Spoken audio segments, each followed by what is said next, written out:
আসসালামু আলাইকুম। আমি সাগর বাংলাদেশে, আশা করছি আপনারা ভালো আছেন। আমি আছি নবীনগর। এই যে আবার নবীনগর আসছি। এই যে দেখেন পরিবেশটা দেখেন। আমার গাড়ি রাখছি ওইদিকে। এটা হলো এই যে আমার গাড়ি, এই যে দেখা যাচ্ছে। আর যে লোক মারা গেছে হলো ওই ঘর। আর এগুলো তাদেরই জায়গা। বিশাল বড় জায়গা, বিশাল বড় এরিয়া। আর এদিকে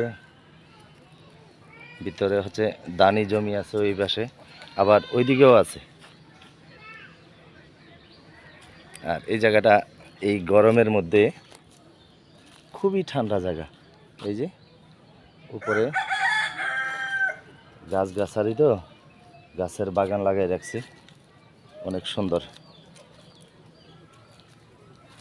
খুবই সুন্দর পরিবেশ।